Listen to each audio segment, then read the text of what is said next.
iZombie Season 5, Episode 8, The Death of a Car Salesman. So this episode, we get to see Liv somewhat interacting with her father. I think we'll see a lot more of that in the next episode. She has, their first meeting. She realizes, considering she's a doctor, she realizes all the symptoms of him being a drug addict. We do get a cool flashback. We find out that technically he's, the first zombie, because I would assume, based on the way they did the flashback, he turned and killed his buddy before Scott E went in and got the drugs and stuff, and before Blaine eventually ended up at the boat party. Super weird to see him with brown hair, by the way.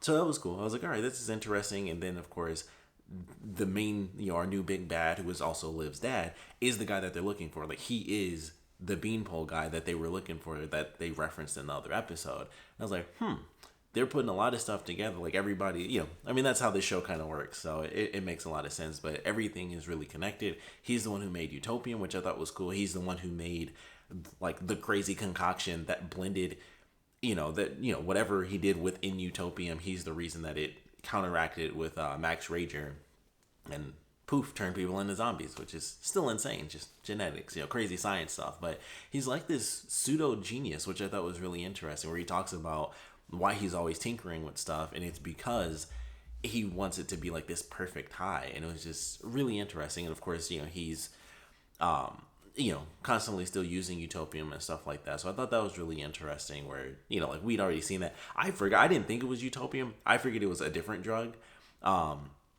So it was interesting to see it's definitely Utopium, but it does make me wonder, is that, they show it has October batch or whatever, and he has it in a drawer, and then Scott E ends up taking bags that are sitting on the counter. So I was wondering, does he still have that same formula and he keeps using it, and maybe it does make him a little bit stronger? Because like I said, when he ripped that guy's head off, I was like, I feel like that's a little different. We've seen people go zombie rage with the super strength, but they also don't show it a ton. So maybe any zombie could do that if they, they rage out.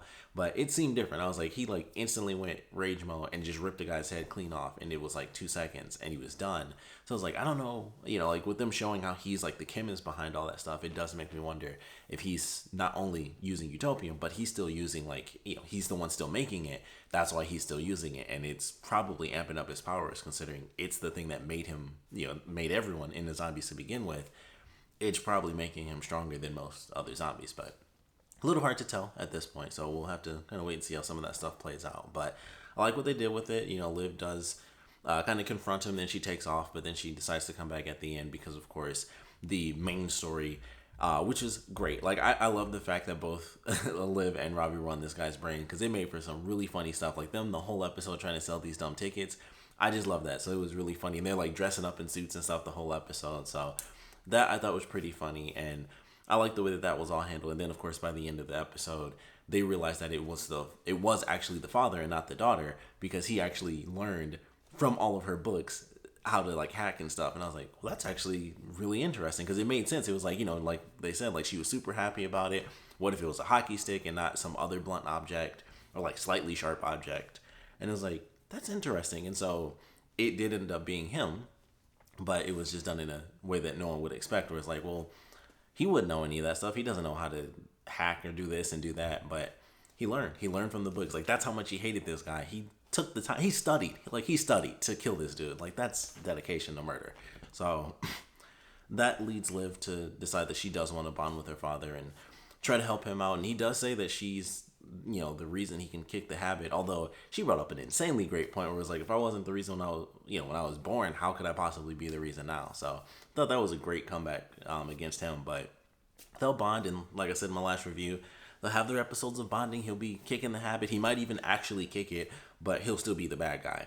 But they're just, I don't know. It'll be interesting. It'll be interesting to see how this stuff ends up playing out. They talk about, at the end of the episode, he's watching the video with Liv and stuff like that, which people do. I forgot they made that video, so people know who she is. So I was like, why does he need that picture again? I'm super confused now, because I forgot random story elements, but they showed that video and I was like, oh yeah, that was from the last season. That was a big thing. And then it was well, what did he need a picture for? Because he definitely said he wants a picture or something like that. So now it's just super confusing. He knows it, he knows the whole element.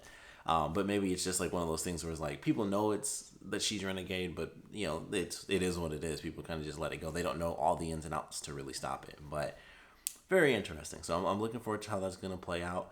Donnie ends up finding the woman of his dreams, which unfortunately is the woman who has the Freilich syndrome. So she's gonna die, but they end up making out inside of a bar fight, and so I'm sure we'll get some pretty entertaining stuff from, the two of them hanging out. Blaine knows that Ravi is getting a little bit closer because he ends up calling the school to try to get in touch with her. So Blaine knows to be on the lookout. He's also getting back into his normal super dark stuff where it's like, hey, let's kidnap these kids. Like, he naturally, with it being Blaine, he is the one to be the epitome of like the worst case scenario that Ravi was talking about. So naturally it was Blaine, and he's like, all right, let's go round up some kids. And it's like, man, this dude sucks. Like, he's such a shitty person. So we'll see how that ends up playing out. I'm sure it'll work well for him for a little bit, and then things will kind of come to a head. So with all these different kind of things going on at once, I'm very excited to see kind of just the path of stuff for like these last episodes. So looking forward to it. We do also see like bits and pieces of the actual High Zombie show that they did. Didn't realize, maybe I'm just dumb and I didn't pay attention. I legitimately thought they were putting on a show, like a play. I didn't realize they were making a TV show inside of, Seattle to actually like broadcast to people, or at least put on the internet. So that surprised me when they actually was like, oh, it's finally on. I thought it was going to be a play. And, excuse me, maybe it was the fact that, they were practicing on stage and they talked about how the dude was in a comedy troupe. I thought this whole time it was just going to be like a play that they put on a few times so that people could be like, oh yeah, like this sort of thing. They made a whole TV show, and I was like, oh, where'd they get money for that? So, well, I guess they did sell the Space Needle stuff. I thought it was just, I guess that makes more sense now, because I was thinking that was to put on a show, but it was to put on, like, make a show, which makes sense. That needs a lot of money. So that was interesting. I was surprised. I guess maybe I wasn't paying attention, but every time they said show, I was thinking play, like a Broadway show. So that caught me off guard when they showed it, and I was like, oh, it's a show, like on TV. Very interesting, but minor thing. They just had it, the characters were watching it, and then they had, a little moment where Blaine watches a bit of it as well. So I don't think that'll be super important.